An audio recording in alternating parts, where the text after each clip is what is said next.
fascinating find in Jerusalem for archaeologists, faithful pilgrims, and historians to ponder the possible resting place of Jesus' body. For 450 years, no human eyes had seen what lay beneath that marble slab.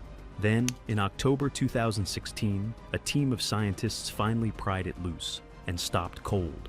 Underneath was a layer of ancient mortar, untouched since the 4th century, pressed directly against the stone where Jesus is said to have been laid to rest. It had survived fire, siege, earthquake, and empire, sealed in silence for 2,000 years, waiting. Now it was exposed, and what it was about to reveal would turn a 2,000-year-old legend into something science could finally prove. The 2016 discovery. The location is the Church of the Holy Sepulchre in the heart of Jerusalem's Old City. For centuries, this has been the site Christians point to as the place where Jesus was crucified, buried, and rose again. But belief isn't proof, and until 2016, no one had ever been allowed to look beneath the marble surface believed to cover the actual burial bed. That changed when engineers began an emergency restoration of the edicule, the small shrine built around the tomb. Its walls were cracking, its foundation was failing.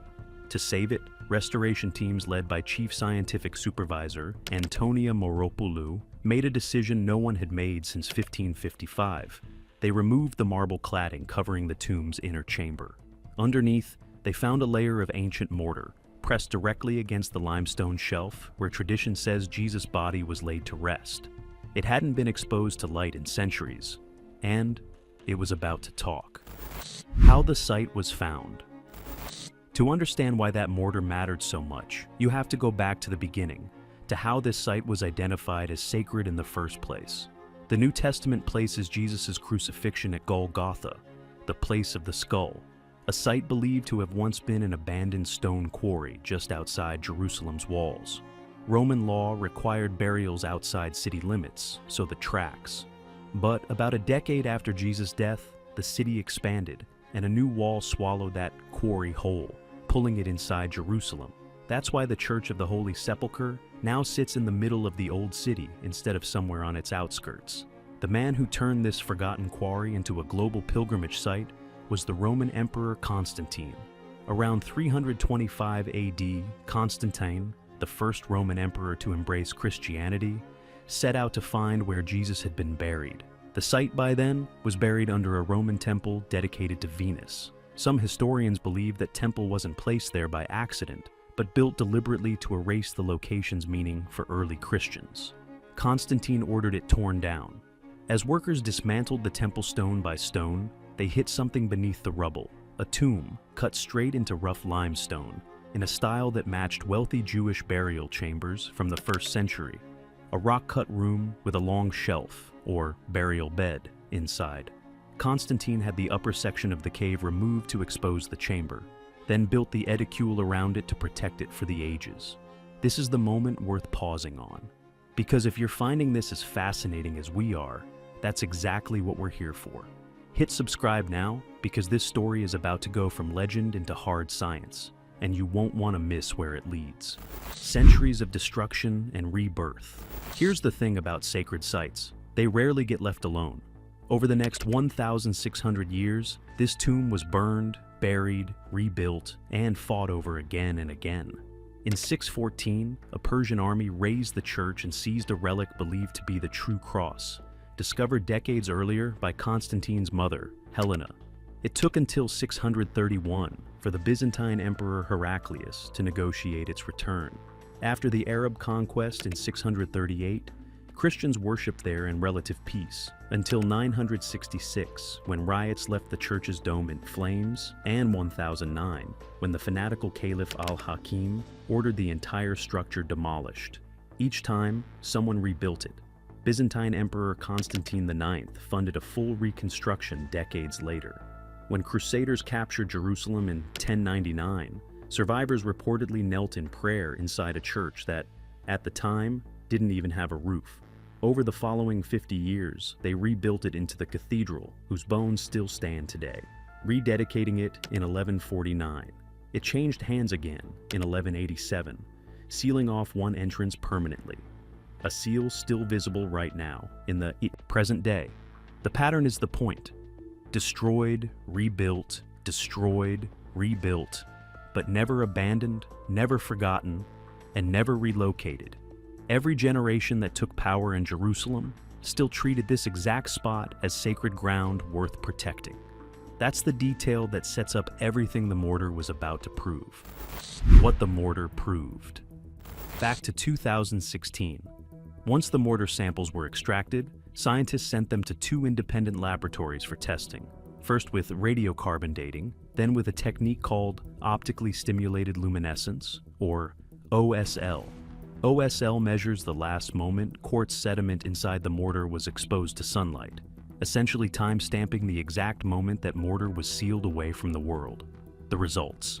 The mortar beneath the burial bed dated to the mid-4th century. Constantine's era precisely. For the first time, science had physical evidence directly tying the tomb inside the edicule to the exact period when Constantine's workers claimed to uncover it. This wasn't legend anymore. This wasn't just faith passed down through generations. This was measurable proof that the structure protecting this tomb had stood largely undisturbed since the 4th century AD. The team kept testing. Mortar from the southern wall dated between 335 and 1570 AD. Linking Roman-era construction to a documented 16th century restoration. Mortar from the tomb's entrance carried the unmistakable signature of the 11th century, matching historical records of the reconstruction that followed the 1009 destruction. Each sample worked like a fingerprint, proof left behind by builders separated by hundreds of years, all working to protect the exact same space. The mortar doesn't lie, and what it said lined up almost perfectly with a story that had been told for 1700 years. The hidden chamber. There was one more surprise. While removing sections of marble during the same restoration, engineers found something nobody expected: a sealed chamber inside the tomb structure itself, completely hidden from view, closed off during the 1555 renovation and simply forgotten. No remains were inside, no dramatic relics. But its existence proved something important. Even the most studied religious site on the planet still had secrets left to give up. The other candidates. The Holy Sepulchre isn't the only site claiming this title. At least 6 other locations in Jerusalem have been proposed over the years, and it's worth knowing why most researchers rule them out. The Talpiot tomb, discovered in 1980, exploded into headlines after a 2007 documentary linked its ossuaries, inscribed with names like Jesus, Joseph, and Mary, to Jesus' actual family. But those names were extremely common in 1st century Judea, and archaeologist Jody Magnus points out a bigger problem. Jesus' family was from Galilee, and rock-cut family tombs like this one belonged to wealthier Jerusalem families, not the kind of tomb a modest Galilean family would build. The Garden Tomb, popularized in 1883, drew crowds with its peaceful garden-lined setting. But archaeologist Gabriel Barquet dated the tomb complex to the Iron Age, roughly the 7th or 8th century BC, meaning it was already over 600 years old by the time of Jesus.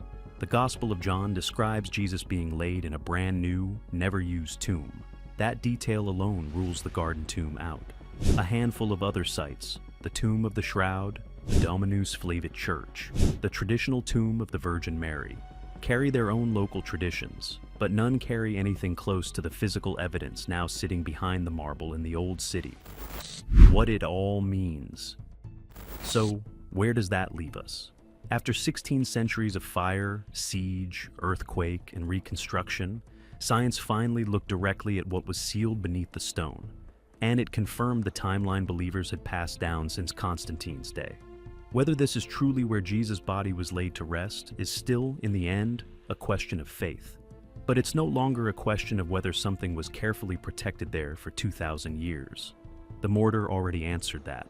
If this pulled you in, subscribe now, because next, we're taking the same scientific approach to another object soaked in centuries of mystery and doubt, the Shroud of Turin, and what modern testing really says about the cloth some believe touched the body of Christ.